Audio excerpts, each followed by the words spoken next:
ما شاء الله. السلام عليكم ورحمة الله وبركاته. ما شاء الله. Let's begin inshallah. بسم الله الرحمن الرحيم. الحمد لله رب العالمين، والصلاة والسلام على سيدنا محمد وعلى آله وصحبه الطيبين الطاهرين. I ask Allah Tabaraka wa Ta'ala to grant us all the sincere intentions for His sake alone.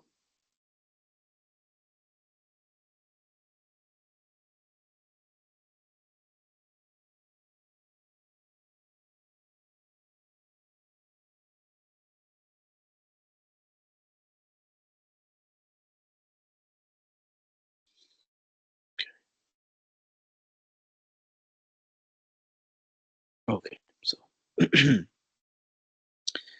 today, inshallah, we're going to talk about the Kalaam of Allah, continuing in Umdah al-Raghib. Inshallah, if anybody has a question about what we're currently doing, then feel free to ask. Inshallah, I can try and see if I can log in to see the questions. Just give me a second.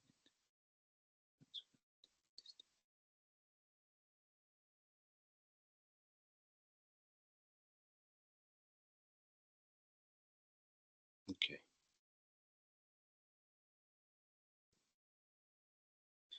Apologize for the delay. Okay, that's great. Okay.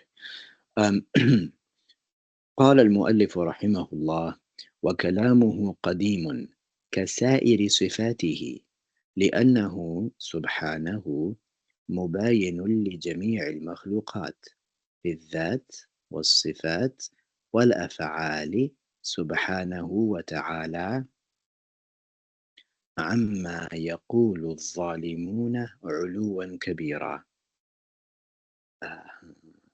Sheikh Abdullah rahimahullah said, and the Kalam of Allah is without a beginning. وَكَلَامُهُ قَدِيمٌ. The Kalam of Allah, the eternal and everlasting speech of Allah, which is not like the speech of the creation, neither is it a language, letter, or a sound. This attribute of Allah, the speech of Allah, is without a beginning, just as all of His attributes are. And why is that it's without a beginning? Because He, be exalted, is unlike all of the created things. He is unlike them in His self, in His reality, in His attributes, and in His creating. He is exalted. He is free of being like the creation. The exalted, that is Allah, He is transcendent, meaning unlike anything that the unjust people attribute to Him. He is free of that. He is absolutely, greatly free of anything that the unjust people attribute to Him. فَسُبْحَانَهُ وَتَعَالَى. So He is transcendent, meaning He is unlike the creation. He is unlike عَمَّا يَقُولُ الظَّالِمُونَ. He is above, meaning He is unlike the creation. He is greatly above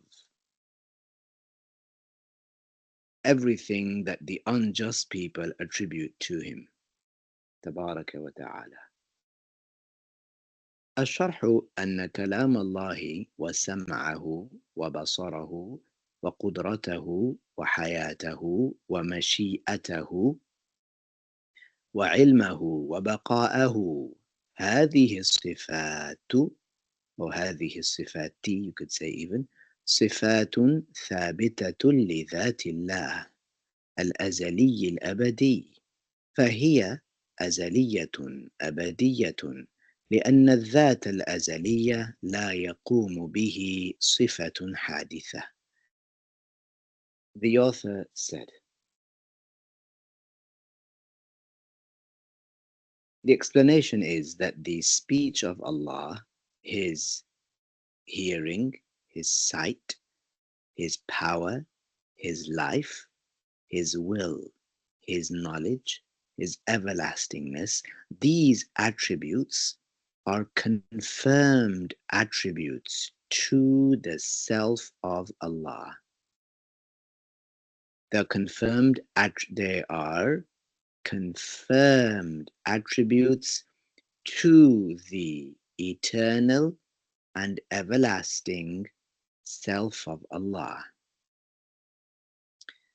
These attributes are eternal and everlasting because the self of Allah, the eternal self of Allah, is not attributed with a created attribute.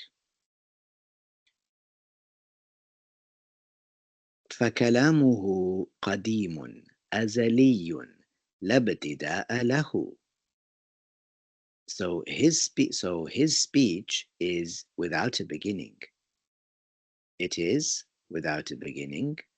It is without a beginning. So mashallah, Shaykh Abdullah, he said, فَكَلَامُهُ قَدِيمٌ, meaning his speech is without a beginning. Again, أزلي, without a beginning. And then, لَا ابْتِدَاءَ لَهُ, again without a beginning. He mentioned in three ways that Allah, Tabaraka wa Ta'ala, his speech is without a beginning, like all of his attributes, mashallah, to emphasize. وَمَا كَانَ كَذَلِكَ فَلَا يَكُونُ حَرْفًا وَصَوْتًا وَلُغَةً. And what is like that, meaning and that which has no beginning, i.e. Allah, and that which has no beginning would not be made up of letters, sounds, or a language. That which doesn't have a beginning would never be composed of letters because letters have beginnings. The Kalaam of Allah, the speech of Allah, which has no beginning, would not be made up of sounds because sounds start and finish. Sounds begin and end.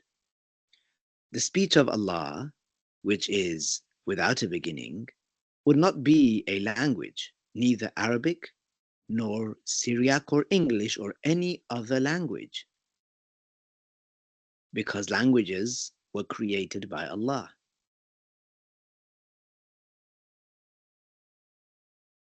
وَلَا يُبْتَدَأُ وَلَا يُخْتَتَمُ. And likewise, the speech of Allah does not have a beginning or an end. وَلِذَلِكَ لَا يُقَالُ عَنِ اللَّهِ نَاطِقٌ لأن النطق لا يكون إلا بحرف وصوت والله لا يتكلم بحرف وصوت بل يقال متكلم لأنه يتكلم بكلام ليس بحرف وصوت. It is for this reason that because Allah doesn't have a beginning, it is for this reason that it is not said about Allah ناطق. ناطق meaning a pronouncer or an articulator. Why? Because articulating and pronouncing, it is only ever with letters and sounds. And Allah does not speak with letters and sounds. La ilaha illallah Muhammadur Rasulullah. La ilaha illallah, amongst its meanings, is the one that is attributed with a kalam that is not like the kalam of the creation. So, when we say that Allah Ta'ala has a speech that is without a beginning. And hence, because of that, we can't say we can't say about Allah that Allah utters, or that Allah pronounces, or that Allah articulates. Why? This is the meaning of the word natiq. Why? Because articulation, pronouncement, and utterance or uttering is always with letters. You utter words, you pronounce words, you articulate letters, right? And they have sounds. Okay. As for Allah, yes, Allah speaks, but his speech is without letters because letters have beginnings. Allah doesn't have a beginning. And the speech of Allah is not sounds because sounds have beginnings. Rather, therefore, it is not said about Allah that he utters. Okay. لا إله إلا الله بل يقال متكلم. It is said that Allah speaks rather than saying he utters or he pronounces something or uh, he articulates. Rather than saying any of those things, we say Allah speaks. Again, I remind you, I like to take things back to their origins, if you will.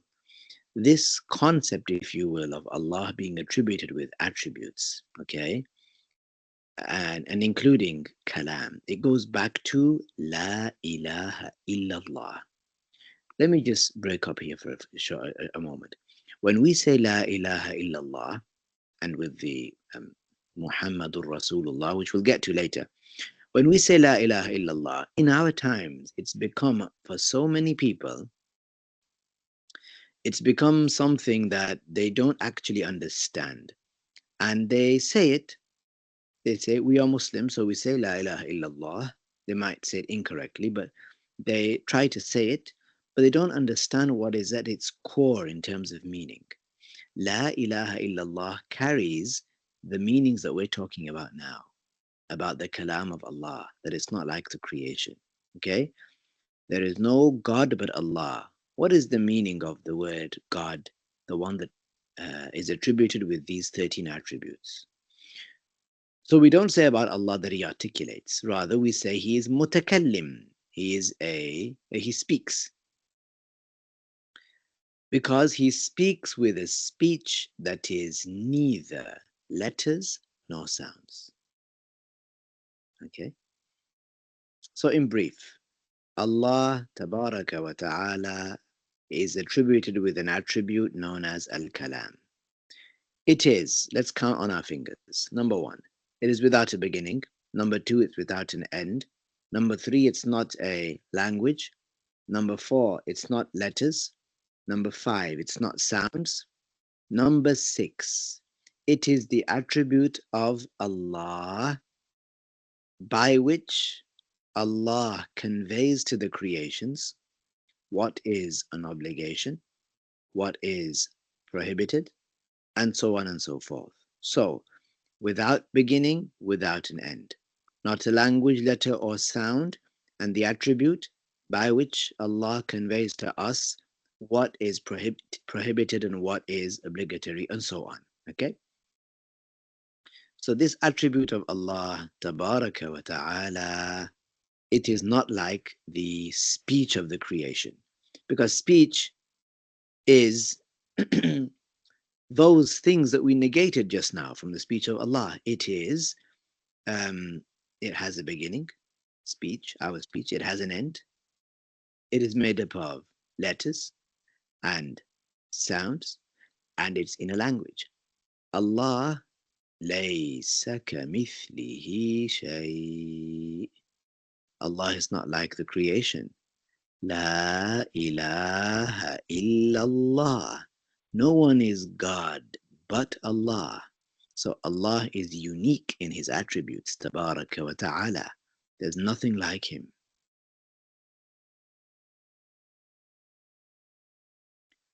Likewise, anybody who says that Allah is like the creation and thinks that Allah speaks with letters and sounds. Such a person such a person is a kafir. Someone who thinks that Allah is attributed with a voice, i.e., sounds and letters in the language. This person is not said to know Allah, i.e., this person is not said to have the correct belief in Allah, tabaraka wa ta'ala. Hence, such a person would not be a Muslim for having attributed to Allah what does not befit Allah, tabaraka wa ta'ala. The author said, القرآن والتوراة والإنجيل والزبور وسائر كتب الله إن قصد بها الكلام الذاتي فهي أزلية ليست بحرف ولا صوت، وإن قصد بها اللفظ المنزل الذي بعضه بلغة العرب وبعضه بالعبرانية وبعضه بالسريانية فهو حادث مخلوق لله، لكنها ليست من تصنيف ملك ولا بشر، وهي عبارات عن الكلام الذاتي الذي لا يوصف بأنه عربي ولا بأنه عبراني. Here we are going on to talk about a very important matter. So pay attention, please. The Quran, the Torah, so the Quran, the Torah, the original Gospel, the original Bible, the Psalms that were given to Dawood alayhi salam are all books that were revealed by Allah. Now, if a person says the word Al-Quran or the Torah, the original Gospel, or they say the Psalms, and they intend by these words, Al-Quran, Al-Torah, Al-Injil, Al-Zabur, they intend by them the eternal Kalaam of Allah. They intend the attribute of Allah. Then this word, Al-Quran, can be used to say the speech of Allah. So just as I up here, just as Shaykh Abdullah said, وَكَلَامُهُ قَدِيم, Allah is attributed with Al-Kalam. Okay? We could have used the word Al-Quran. We could say Allah is attributed with 13 attributes. One of them is Al-Kalam, right? Eternal speech, right? We could also have said Allah is attributed with 13 attributes. One of them is Al-Quran. One of them is Al-Quran, meaning this word Al-Quran can mean the eternal speech of Allah. Similarly, one could say At-Tawrah and not intend the book that was revealed to Musa alayhi salam. Rather, one could intend the eternal speech of Allah, tabaraka wa ta'ala. So we could say Al-Quran, or we could say At-Tawrah, or Al-Injil, or Al-Zabur. If we intended by this word, like on Monday, I said Al-Quran. On Tuesday, I said At-Tawrah. Like this, Wednesday, Al-Injil, Al-Zabur, I said on Thursday. On every day, what I meant by each word that I said was the same thing, meaning I meant the eternal and everlasting speech of Allah, which is neither language, letter, nor sound. The next day I said the Torah. What did I intend? I could have intended the book, but I didn't intend the book. I am intending the eternal and everlasting speech of Allah, which is not a language, not a letter, not a sound. Like that, Al-Injil and Al-Zabur. These words can mean two things. They can mean, depending on what one has intended. So I could say, I could intend the eternal and everlasting Kalam of Allah by using one of these words. I could say the Injil, Al-Injil, it is, and I'm talking about the attribute of Allah, not the book. I could say the Injil is قديم أزلي أبدي ليس بحرف ولا صوت ولا لغة لا يختتم ولا يبتدأ. يعني this is the speech of Allah, the Injil of Allah tabaraka wa ta'ala. Okay, the attribute of Allah. So if what is intended when these words are used, and you know, originally, let me tell you, the word Al-Quran, originally, it is used for the attribute of Allah, not originally the book that we read. Okay, originally the word Al-Quran, it means the attribute of Allah. That attribute that we call usually the Kalaam of Allah, the speech of Allah.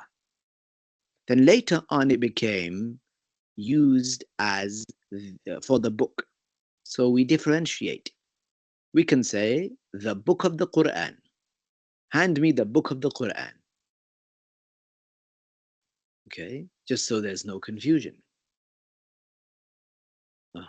So if what is intended by the use of these words is the eternal speech of Allah, then it is eternal without a beginning. It's not composed of letters and sounds. However, if what is intended is the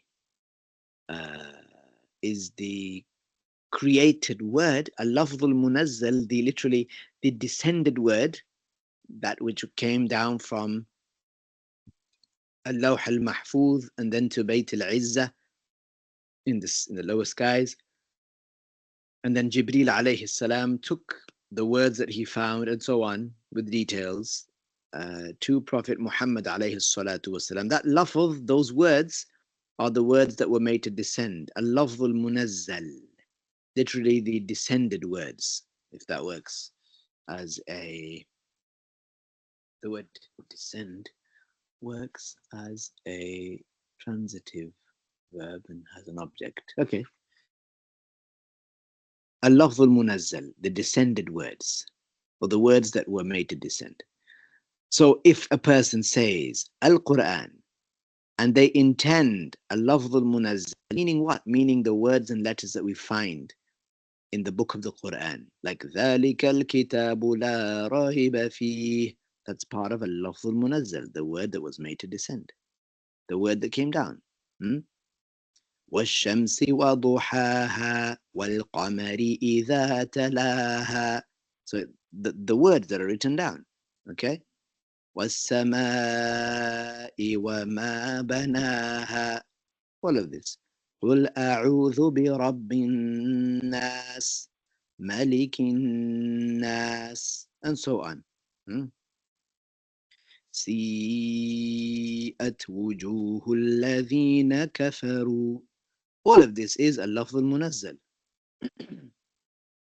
All of this is are the created words, the shapes and the sizes with fathas over them, or dhammas and kasras underneath them, and shaddas upon them. You could say Al-Quran and you've intended that which we find in the book of the Quran, which some of it is in the Arabic language when it's the Quran, yes. Some of it is in the Hebrew language, which is the Torah.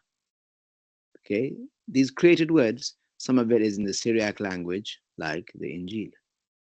فهو حادث. These words, of course, these words that are in the book of the Quran and the book of the original Torah and the book of the Injil and the book of the Zabur, they are created. They have beginnings. They are hadith. They have beginnings. They are creations of Allah. But remember, these wordings, these words, they are not the authoring of an angel, nor are they the authoring of a human being. Rather, they are expressions, words and shapes, and they're expressions of the eternal speech of Allah, which is not said to be Arabic, nor is it said to be Hebrew. To give you an example, so stay with me. To give you an example, Okay. Hmm. We're going to talk about two things here. We're going to talk about the original essence of something, okay, the reality of something, and an expression of it. So, if I write the word fire on the board, and it's going to come, if I write the word fire on the board, do you fear touching the letter F or the I or the R or the E? Do you feel like it will burn you? The answer is no. But when you look at the word fire, don't you understand something different to an apple? Of course you do. When you look at the word fire, don't you understand something different to a squirrel? Yes, of course you do. Okay. But you are not afraid to touch this word because it's not hot. It's not going to burn you. Fine. So, what is this word fire? This word fire is an expression. These words coming together in this way, okay, the curve on the letter F and then the I and the dot above it, and like this, these shapes and sizes that have come together, they express something to you because you've learned this particular writing. They express something to you. What do they express to you? They express, so they're expressions, huh? They express a reality. What reality is that? They express that reality, that thing that is sometimes red, sometimes orange, sometimes yellowy. This is a reality that it gives off heat, and if you get too close to it, it can burn you. You can cook food on it. This word, F-I-R-E, on the board, it is an expression. It is not the actual reality. Rather, it expresses the reality which is that which burns. Okay? So here we have expressions and reality. Likewise, if you were really hungry and somebody wrote pizza on the board, none of the people in the room there would rush to lick the I or the Z or the Z or the A. Why? Because although when they look at it, they understand something from it. They understand from it something different to a cardboard box. When they look at the word PIZZA, they understand something different to a cupboard.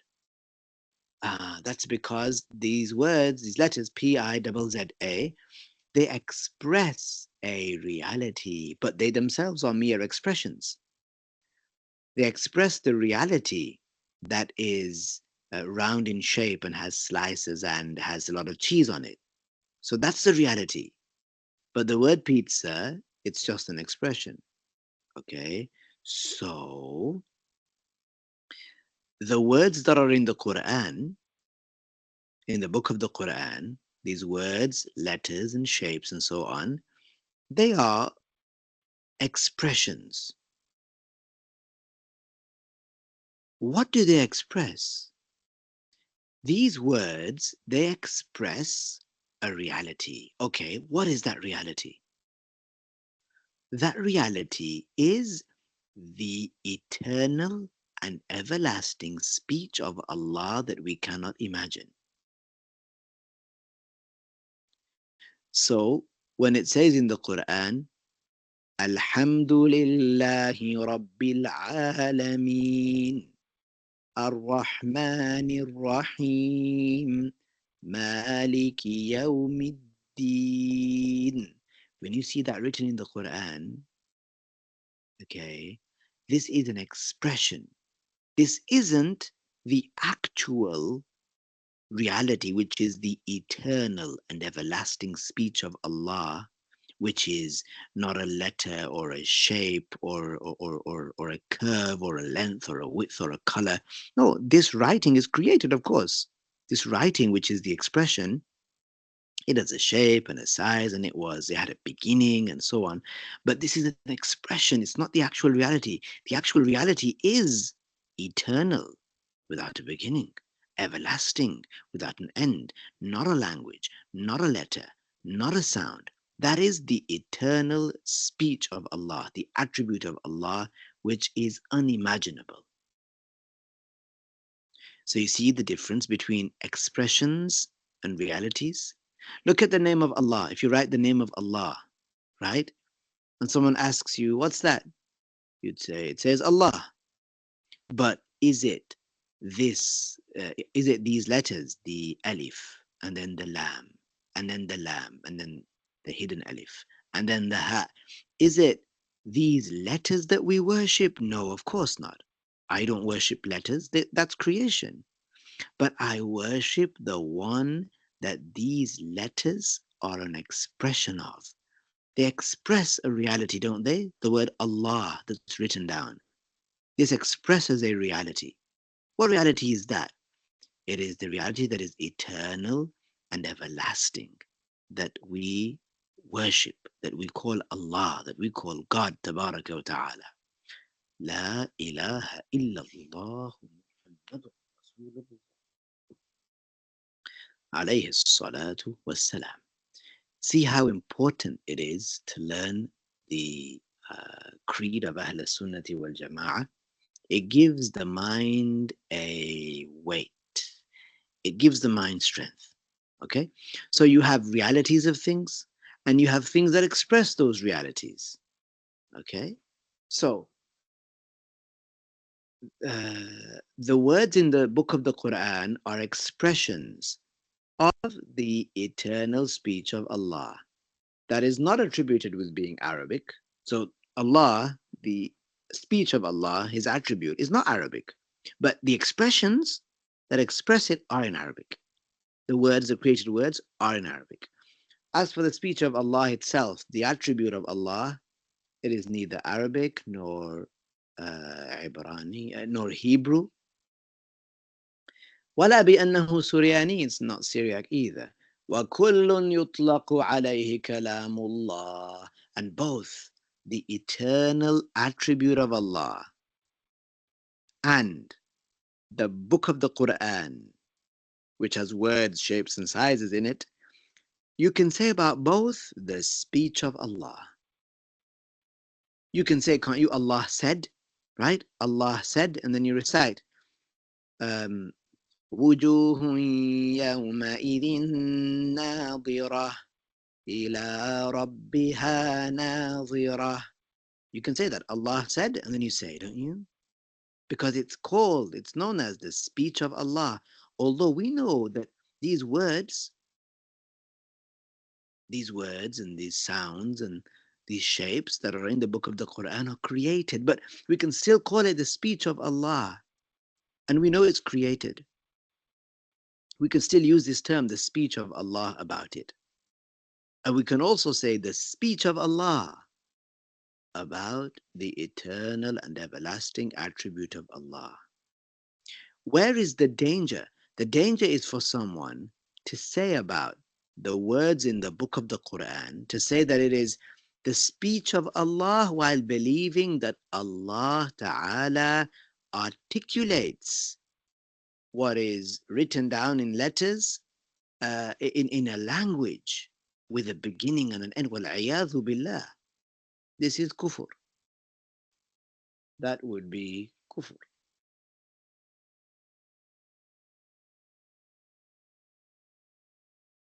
The author said, وَكُلٌّ يُطْلَقُ عَلَيْهِ كَلَامُ اللَّهِ. And you can say about both, about the eternal and everlasting speech of Allah, يعني about Kalamullah, you can say about it, the speech of Allah, and you can say about what's created in the book of the Quran, that it is the speech of Allah, each with the correct understanding, i.e. that the attribute of Allah that is confirmed to the self of Allah, you can say about it, the speech of Allah. And the descended word, the created letters and sounds that are expressions of the speech of the eternal speech of Allah, that are expressions of the eternal and everlasting speech of Allah, you can say about that also, the speech of Allah, Tabaraka wa Ta'ala. I didn't read this part. وَكُلٌّ يُطْلَقُ عَلَيْهِ كَلَامُ اللَّهِ.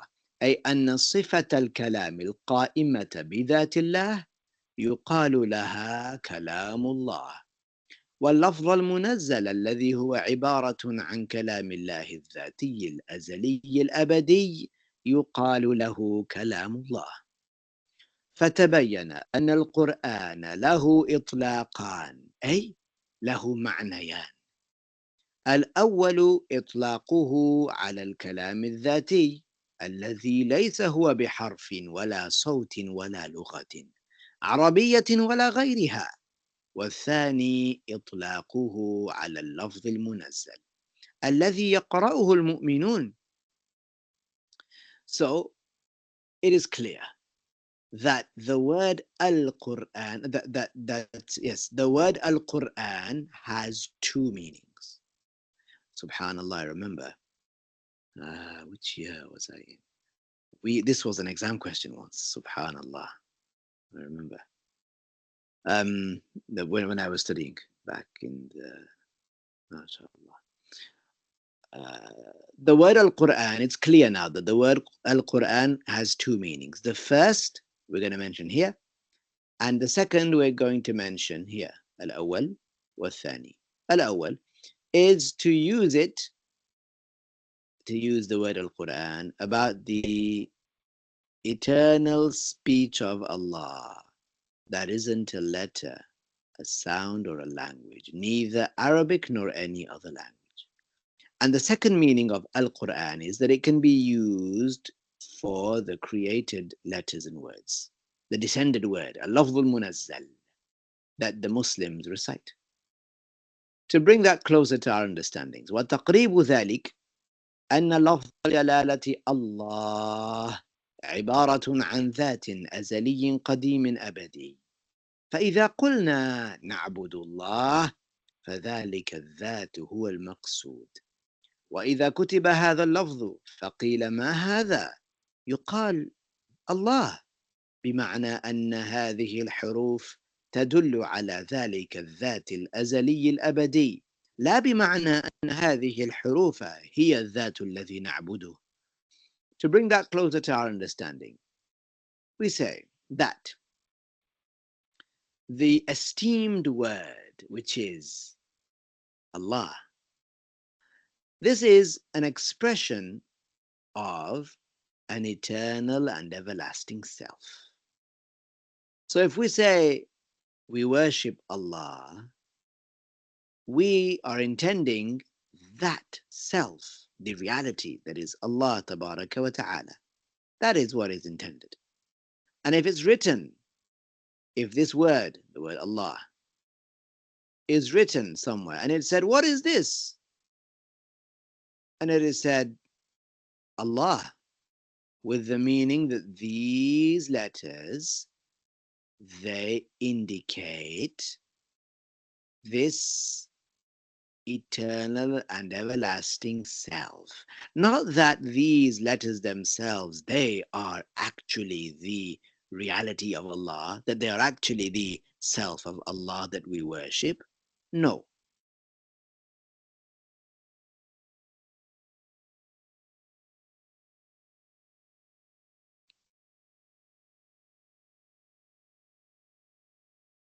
Okay. والله سبحانه مباين أي غير مشابه لجميع المخلوقات في الذات، أي ذاته لا يشبه ذوات المخلوقات، أي حقيقته لا تشبه الحقائق والصفات، لا تشبه الحقائق والصفات. لحظة. والله سبحانه مباين أي غير مشابه لجميع المخلوقات في الذات. أوكي. في الذات أي ذاته لا يشبه ذوات المخلوقات، أي حقيقته لا تشبه الحقائق. طيب، فهو ليس هو غير مشابه لجميع المخلوقات في الذات والصفات، أي صفاته لا تشبه صفات المخلوقات، والفعل أي فعله لا يشبه فعل المخلوقات، لأن فعل الله تعالى أزلي أبدي والمفعول حادث. The author said, And Allah, the Exalted, is not similar to any of the creations in His self. So here, in His self, He is not like the creations. In His attributes, He's not like the creations. And in His creating, like the creation. So let's look at this first. So He's not like the creations in His self, i.e., His self, the reality of Allah, His self does not resemble the selves of the creations, i.e., the haqiqas, the realities. His reality, tabaraka wa ta'ala, does not resemble other realities. His attributes also, he is unlike the creation in his attributes, i.e., his attributes do not resemble the attributes of the creations. And likewise in his fi'l, likewise in the creating of Allah, i.e., his creating does not resemble the creating of the creations. Why? Because the creating of Allah is eternal and everlasting, and the created is something that has a beginning, it's weak. ومعنى سبحانه تنزيه لله تعالى. And the meaning of subhanahu, don't we say subhanahu wa ta'ala? Subhanahu wa ta'ala, two counts. Allah subhanahu wa ta'ala. What is the meaning of subhanahu? It is tanzih lillah. It is clearing Allah from being like the creation. And the meaning of ta'ala, وَمَعْنَى تَعَالَى تَنَزَّهَ. And the meaning of ta'ala is that Allah is free of being like the creation. وَهُوَ تَبَارَكَ وَتَعَالَى مُتَعَالٍ, i.e., Allah, the Exalted, is clear of a متنزه, متنزه, متنزه, أي متنزه عما يقول الظالمون أي الكافرون. And Allah Ta'ala is exalted from what the unjust people, i.e. the kuffar, say. ولما كان الكفر هو أعلى الظلم وأكبره وأشده أطلق الله في القرآن الظالمين أطلق الله في القرآن الظالمين وأراد به الكافرين، لأن كل الظلم الذي هو دون الكفر بالنسبة إلى الكفر كلا ظلم. قال تعالى والكافرون هم الظالمون. الكفار هم أكبر ظلما، أي أن كفرهم أكبر من كل ذنب وكل الظلم دونه. When kufr is the highest form of injustice, it is the biggest, the most extreme, severe form of injustice. Because it's the most severe form of injustice, in the Quran, Allah Ta'ala referred to those that do it as ظالمين, the unjust. The kuffar, he named them al-zalimin, the unjust folk. Because every injustice that is beneath, lower, less than blasphemy, in relation to blasphemy, it's like no injustice. Just because blasphemy is such a great, great, great injustice, وَالْعِيَاذُ بِاللَّهِ. Allah revealed that the kuffar, they are the unjust folk.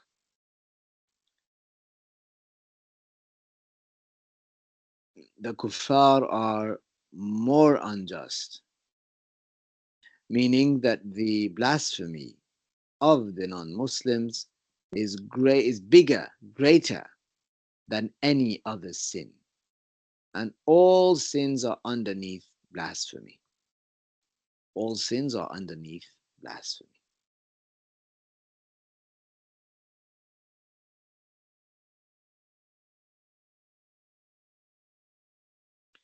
قال المؤلف رحمه الله فيتلخص من معنى ما مضى إثبات 13 صفة لله تعالى تكرر ذكرها في القرآن إما لفظا وإما معنى كثيرا، وهي الوجود والوحدانية والقدم أي الأزلي، والبقاء وقيامه بنفسه، والقدرة والإرادة والعلم والسمع والبصر والحياة والكلام والمخالفة للحوادث. The author said, then the summary of what has passed by is that we confirm 13 attributes to Allah that were repeatedly mentioned in the Quran, either by word, either they were mentioned clearly by word or in meaning a lot. They are existence, oneness or uniqueness, being without a beginning, being eternal without a beginning, being everlasting, not being in need, power, will, knowledge, hearing, sight, seeing, life, speech, and being unlike the creation. MashaAllah.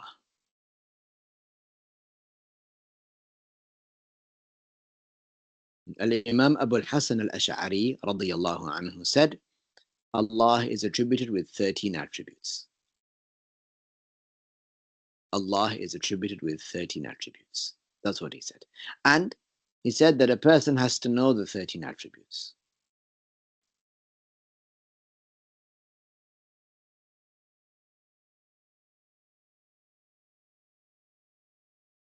These 13 attributes, before we go any further, they are attributes that a person can come to know by himself, can deduce them by himself. That's why no one is excused with regards to them.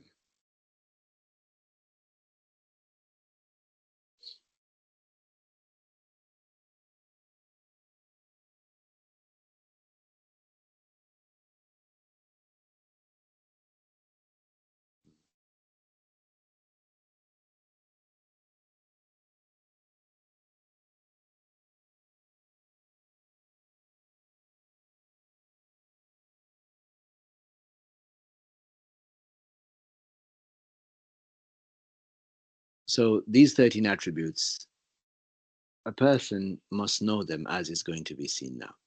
الشرح أن هذه الصفات 13 الواجبة لله تجب معرفتها على كل مكلف، ولا يجب عليه حفظ ألفاظها، بل الواجب اعتقاد معانيها.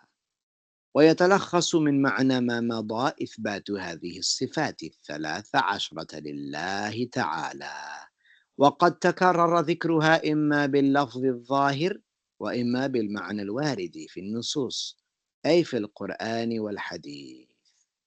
Explanation. These 13 attributes, it is obligatory to attribute them to Allah. They are necessary attributes. It is obligatory for a person to know them. Every accountable person must know them. But one is not obligated to memorize the words. Rather, what is obligatory is to believe in their meaning. And a summary of what comes before is to confirm these 13 attributes to Allah Ta'ala. And they have repeatedly been mentioned either by the apparent word, the apparent name themselves, the names of the attributes themselves, or by the mentioned meaning in the religious texts, such as the Quran and the Hadiths of the Prophet alayhi salatu wassalam.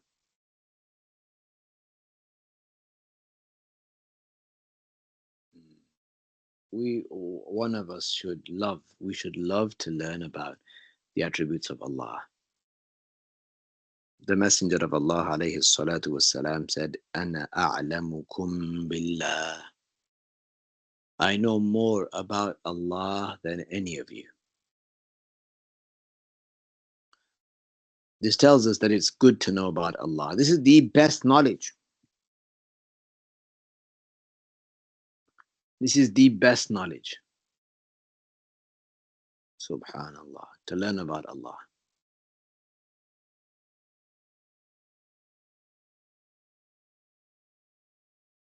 So it's these 13 that a person needs to know. Some scholars said that, like Al-Imam Abu al-Hasan al-Ash'ari, he said Allah has 13 attributes. And those 13 attributes, a person needs to know them. Other scholars said Allah has an unlimited amount of attributes.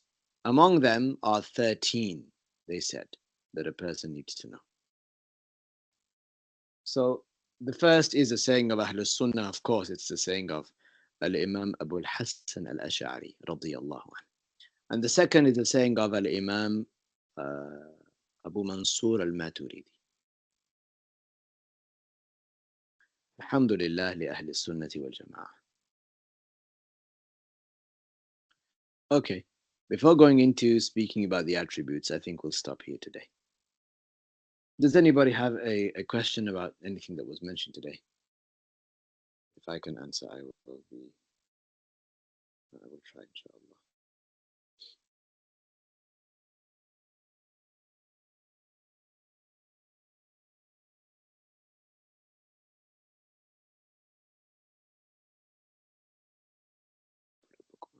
There we go.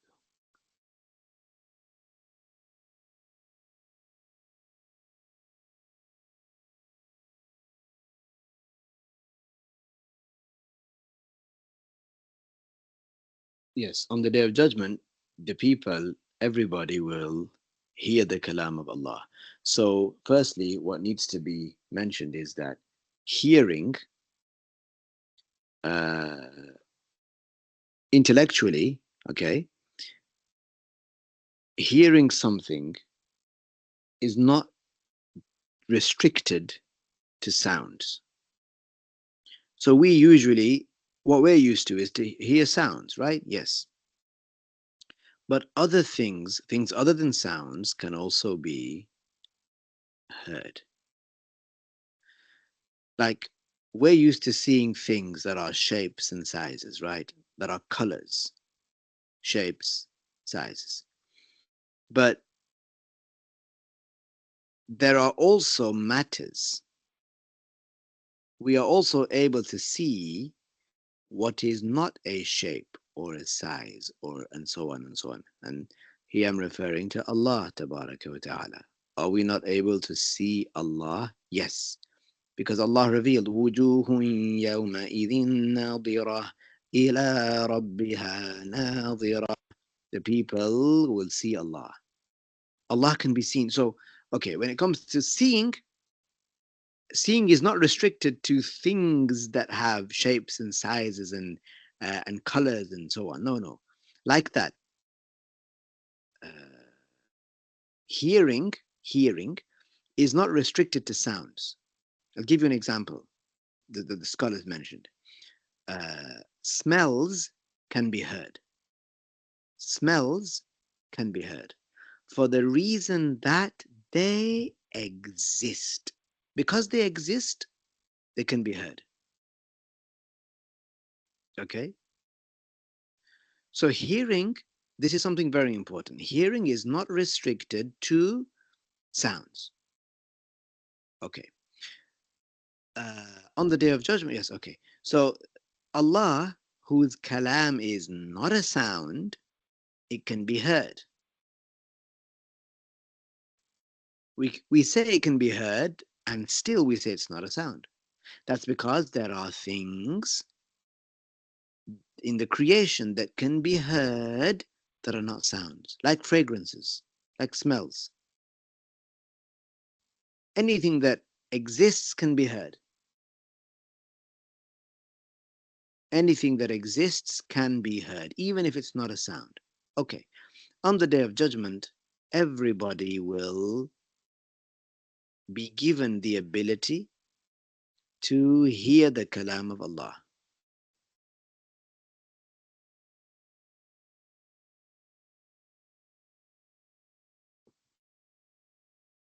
Allahumma salli ala Sayyidina.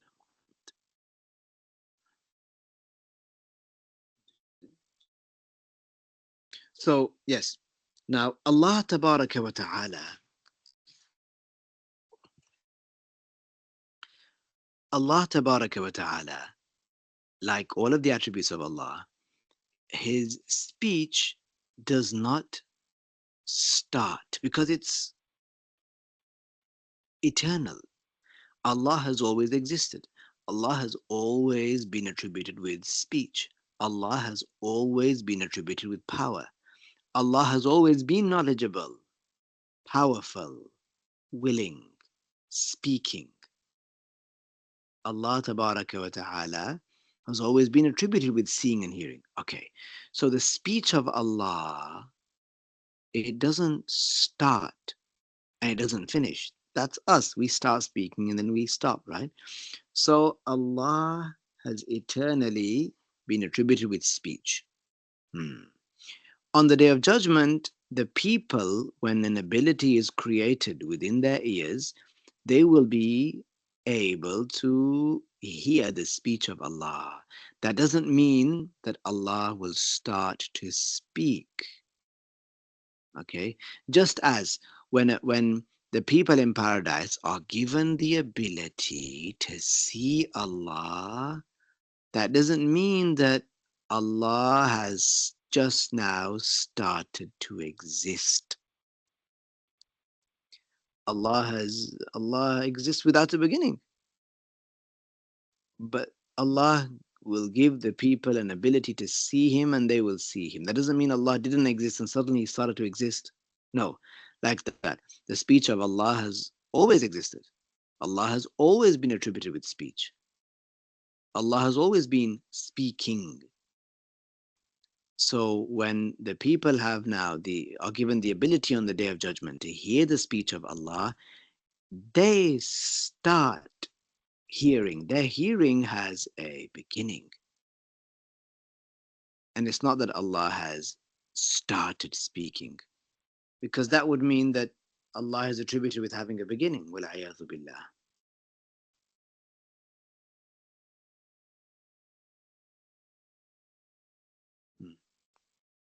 Okay? Everybody will hear from the speech of Allah Ta'ala what is appropriate to their situation. If they were pious, then they will hear from the speech of Allah what they will understand from the speech of Allah what is appropriate to their situation. If the person was sinful, then they will understand that they are being reprimanded, and so on. And the speech of Allah is not in language, in a language or made up of letters, as you know. Is that clear? Is that what you wanted? Is it yes, sir?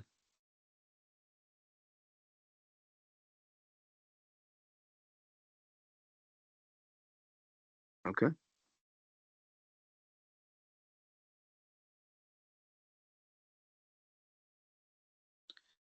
Some some people said that, but this is not the saying of Al Imam Abu Hassan al Ash'ari. This is not the correct saying. The uh, speech of Allah Tabaraka wa Ta'ala can be heard. Some people said some things, but we don't rely upon those things because it leads to other things. Sometimes some things that are said can be very dangerous, so we don't go into those things. No, not many, no.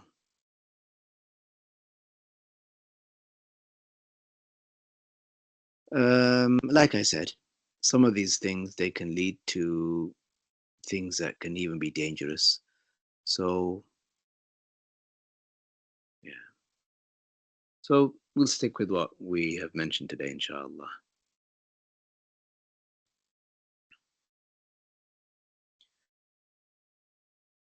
Okay. Does anybody have anything else? You're welcome.